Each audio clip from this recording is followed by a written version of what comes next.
Patrick, habari ya dunia sasa hivi, habari ya Afrika, habari ya Tanzania, habari ya mjini ni Serengeti Boys. Wadogo wametuheshimisha kama unavyoona, wameleta heshima Afrika nzima. Walijuzi hapa nilikuwa naangalia Arsene Wenger, naye amecomment juu ya kocha mkubwa sana. Vipi, una neno kuhusu Serengeti Boys? Serengeti Boys ni habari kubwa, sio imekuwa kama imekuja kama surprise, kwa sababu ni kitu ambacho hakikutarajiwa na wengi, kwa hatua ambayo imefikia kuelekea mwelekeo wa mechi hiyo siku ya tarehe 2. Ni mechi kubwa, ni mechi ngumu, itakuwa ni hatari kwa siku. Na ukizingatia, unajua Senegali, tukizungumza Senegali tunazungumza kitovu cha soka Afrika, na watoto wale usisahau kwamba ndio under 17, yani ndio wabingwa watetezi Yeah, kabisa. Watetezi. Kwa kweli ni mechi ngumu. Ile mechi nikiangalia naona ni kama 50-50. Kila timu ina ubora wake na udhaifu wake. Ni mechi ngumu kwa kweli. Uko sahihi Patrick, lakini mimi ninachokiona naona kama watoto wetu wako vizuri, sababu hata ukiangalia hata jinsi wanavyojieleza na hizi, ukiona ile hali walikuwa nayo, ile spirit, ni kama hawana hofu hata kidogo. Hawana hofu kabisa. Nadhani sijui, lakini mimi naona kama vile tujipa matumaini kwamba watapiga na kombe. Unaonaje? Kabisa, watu waliofikia, na ni serikali pia imeongeza hamasa kuelekea mechi hiyo. Sasa kupeleka watu, kuimeongeza hamasa pia kwa mashabiki mbalimbali kuelekea huko. Na hamasa pia ya pesa. Mimi nafikiri ni mechi ambayo kwa kweli inaleta matamanio makubwa sana ya kuiangalia. Tena hapo Patrick, hapo kwenye pesa hapo ndio umenisanua, kwa sababu unajua wale watoto ni under 17. Mzee, ule mpunga ule utangazwa na serikali, zile fedha, mbona kama mingi mzee, milioni 500? Au mimi nimesikia vibaya? Kama nimesikia vizuri ni milioni 500. Alafu hajatosha, sio milioni 500 tu Patrick, wameahidiwa viwanja kila mmoja, yani mshiriki kwenye. Alafu unajua ile timu iliyoenda kule, timu sio timu ya watu wengi sana, kwamba kuna jamu sasa. Unajua kuna muda mwingine mnakuwa kundi kubwa, hata zawadi zikitoka mnaanza kuwaza, lakini nikifuatilia kundi ni dogo, lakini zawadi milioni 500. Upande wa wachezaji pale kuna majina kama sisi wachezaji 23. Okay, 23 kwenye milioni 500 kichukua na benchi la ufundi dogo parefu na ukumbuka, unajua wale ni watu wadogo, na maana kama ulivyosema ile kundi la watu wachache, maana bado wana mpunga wa kutosha, lakini zaidi sana vile viwanja mzee. Alafu unajua viwanja vyenyewe Morogoro baba, kwenye neema chakula kasoro baba baba. Bila sasa tukichambua hii mechi kwa kuiangalia kwa umakini zaidi, ni mechi moja ngumu sana. Ukiangalia ubora na uzoefu wa Senegali, inatupa matumaini wa Tanzania kama Afrika tutujua na dunia kwa ujumla. Tayari na kikombe hicho ishatujua tayari, kwa sababu hata kuingia kwenye finali ya mchezo babu, sio mchezo. Kuja kuangalia upande wa ubora wa timu ya taifa ya Senegal, ni kwa urefu, maumbile yao yale na nguvu, kitu ambacho kinachowasaidia sana. Lakini zaidi sana unajua huu urefu na nini, mimi ninachoamini Patrick, kwenye mpira wa miguu unaweza kuwa mrefu lakini ukaishiwa mbili. Mimi na imani sana na yule kocha, rafiki yangu nilimsikiliza, na mwenyewe unajua kocha akishakuwa, timu ni mwalimu, au sio? Mwalimu akishakuwa hana hofu, ina maana anafanya wale wachezaji na wenyewe wahamasike.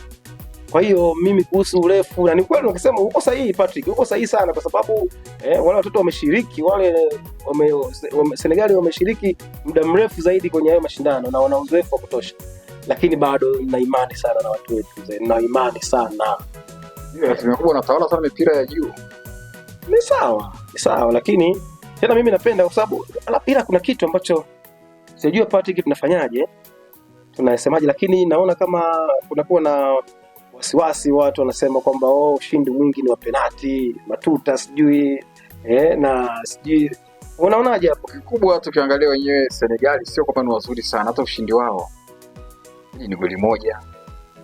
Okay. Kwa hiyo kikubwa Serengeti Boys wanachopaswa kucheza kwa akili tu. Kucheza kwa akili. Mechi ni ya kwetu kabisa. Na imani. imani kabisa tunawinda ile kombe. Na mzee, kombe likija AFCON hapa papo limetua. Mapokezi yake sijui itakuwaje. Mapokezi yake sijui kwa kweli itakuwaje. Sijui. Kwa sababu Tanzania tutajivunia kitu hicho kwa mara ya kwanza. Kwa maana katika soka. Wanasema tangu nchi iitwe Tanzania katika soka. Itakuwa ni jambo la tena Afrika Mashariki kabisa. Kwa hiyo tuna sifa, tunajua dunia itatujua, Afrika yote. Lakini zaidi sana Afrika Mashariki. Kwa heshima kubwa Tanzania nyumbani. Homeland. Picha siku nini kitakuaje sio? Mimi nafikiri siku hiyo tafute vivazi baba, hata kwa kuonesha uzalendo baba. Mbona kwenye kwaya kule tunavaa sare babu? Kwa nini huku tusivae sare? Kufanya maandalizi mapema yakapiga kutokea. Nakumbuka mwaka fulani Simba walikuwa na maandalizi kama hayo ya sare na nini kilichokuja kutokea. Mimi nafikiri pia nani sana kuwapa pressure vijana kwa kipindi hiki. Waache vijana kama walivyokuwa wameanza na mfumo wao uliotokea mwanzo na nini. Lazima wengi sana wakawapa nini pressure ya mechi. Ni mechi kubwa sana. Sahihi. Na unaposema kuhusu pressure umenikumbusha kitu kimoja. Unajua pia watoto hao unajua unapowapa pressure kubwa unafika pia kisaikolojia. Hiyo siku mzee, kwa sipati picha hiyo siku ya finali mzee. Sasa nitakuwa kwa sababu lazima niwaoneshe watu mimi ni mtumishi. Piga ngo yangu ya taifa, afu hapa una nembo mzee. Unajua sisi watumishi lazima hata wale mashabiki wenye vielelo la kicheki.